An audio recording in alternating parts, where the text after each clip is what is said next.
Eighth graders, we just finished a lab over the different types of motion, including the straight line motion lab where we looked at friction. We also did a couple of worksheets, and you read an article and you read a little bit out of the book about friction and what kind of force it is. And so I thought we would just take a few notes today and make sure that you understood all the important things that you needed to know about friction before we moved on.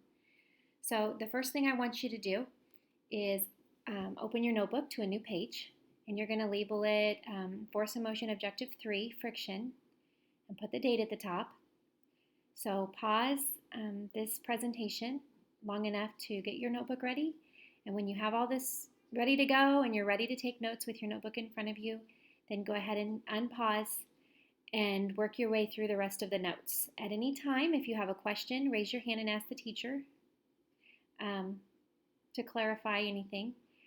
And if you don't, just keep on working. Take notes, not just what's on the screen, but also what I say as I talk about what's on the screen. You're going to need to add some things to your notes besides the words that are on the presentation. Okay? When you're done, show the teacher that you got your notes done, and then get ready to do the next assignment. So the first thing we're going to talk about is just some examples of things that have friction. Okay, so can you think of anything that you know of that you have heard there's friction between those objects? If you can think of a couple examples, go ahead and write them down. I have a couple of examples. The first one I could think of was between the tires of your car and the road. There's friction between those things. And they're actually specially designed to where there's more friction in the direct straight than to the side, and that keeps cars from sliding off the side of the road. So they're designed with those little grooves to go a certain direction and have more friction one way than the other. Another thing that has friction is between your feet and the ground. If there were no friction between your feet and the ground, then you'd be slipping all over the place and you would never get to walk. So sometimes friction is good. Sometimes friction is not so good. There's friction between the parachutes in the air. Air resistance is just a frictional force pushing up against the parachute to slow it down. So you've already seen some kinds of friction. Even an ice skater and the ice between the skate and the ice have friction. There's not as much friction, okay, because you're trying to reduce friction by icing the surface. But there's friction between any two surfaces in contact. And so that's what they all have in common. They're things that are touching each other. And so friction is actually defined as the force that goes against the motion of two surfaces in contact. So we know it's a force. We know it's a contact force because remember there's contact and non-contact forces. Contact forces are forces by actually touching, and non-contact forces are forces at a distance where two things don't have to touch for that force to happen. And we've only talked about one non-contact force so far, and that's gravity. Okay, because you don't have to be touching the earth for it to pull you down. But friction, in order for there to be friction, there has to be two things touching. And so when you label friction, if you look at the screen, friction is always, whichever way the thing is going, you always use an arrow the other direction, showing that it's going against the motion. Okay? So, when you did the lab and you were pulling on the block, the friction was pulling against you, and it was either slowing the block down or making it harder to pull, or stopping the block from moving if you weren't pulling hard enough to overcome the friction keeping them together. So what causes friction anyway? Well, let me tell you, any two surfaces, even if they're really, really smooth surfaces, even if you can't tell that the surfaces even if you can't feel the bumps between the surfaces, even something that feels really smooth, if you look through a microscope and look very, very tiny, you will notice that there's no two surfaces that are actually completely smooth because things are made of atoms and molecules are not flat. And so what you end up having is these tiny hills that stick together like Velcro. Okay, so the deeper the hills are that are on top of each other, the more friction there is, the more they're going to get stuck together. And so that's really what causes friction between two surfaces, is that they're not flat and they're trying to move back and forth along each other, but they're just getting stuck. So let's think about that. What are some things that could make those hills and valleys different? One of the things is the surfaces. If you notice, when you collected your data, you used felt and you used sandpaper and you used wood. So look and see which of those surfaces made you have to pull that block the hardest.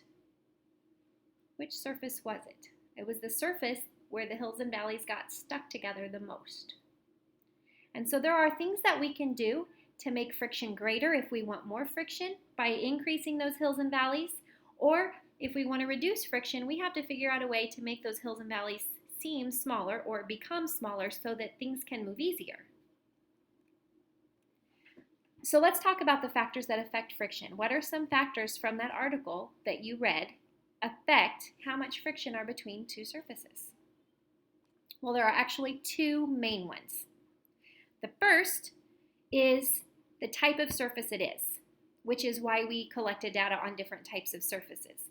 So when you have two sets of hills and valleys, if you have like the table and then the felt, or you have the table and you have the sandpaper, okay? And those surfaces are in contact, the more you can get those surfaces to grip each other and touch each other, the more area that they're touching, then the greater the friction is, right? So we have the type of surface. And the second thing is the force pushing the objects together, okay? Because if they're being pushed together with greater force, then those hills and valleys are going to get stuck more and they're not going to want to slide past each other.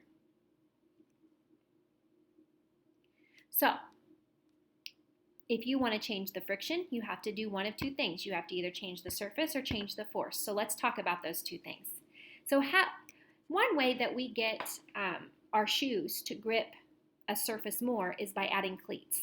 Now, cleats only work if you're on a surface where they like sink into the ground, right? Because if you're walking on cleats, let's say across concrete, those cleats don't really go into the concrete, so really there's less friction. So it only increases the friction if you can get all of those little bumps on each of those little spikes to press against into the other surface, like the ground or the turf, okay? And so one way to change the surface increase in the friction is by using cleats. Can you think of another example? Write down at least one or two more examples in your book of when you could make the hills and valleys greater.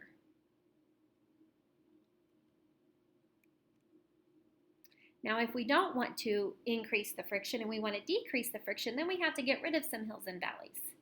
So one way to get rid of those hills and valleys is by sanding. And sanding is when you take those hills and valleys and you rub them against a rough surface over and over and over until those hills and valleys get cut off, so they're not as tall as they were before. And so if the hills and valleys aren't as tall, then they're not going to stick as much, and so you'll have less friction and they'll feel smoother. Can you think of another example of how you could decrease the friction by changing the hills and valleys? Write at least one more example. I'll give you a hint. What is something that we put in our motors of our car to keep them from overheating, to keep the pistons from not rubbing too much together?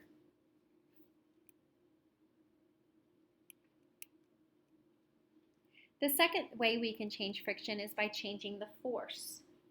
If you are wanting your truck to grip the highway better, you can either get new tires and change those hills and valleys, or you need to press down on those tires more so that the hills and valleys stick together more. So a lot of times people put sandbags in the back of their truck so that when bad weather comes, they have a little more traction because there's more weight.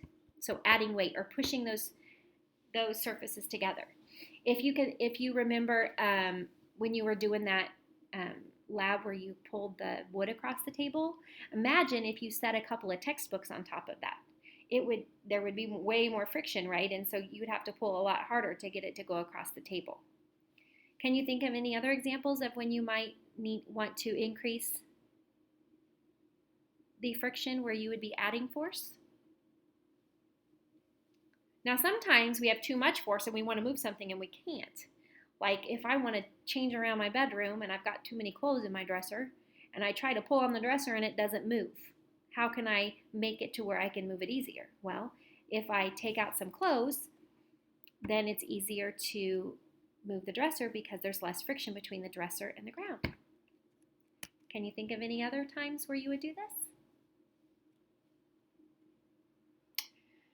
So here's another problem for you.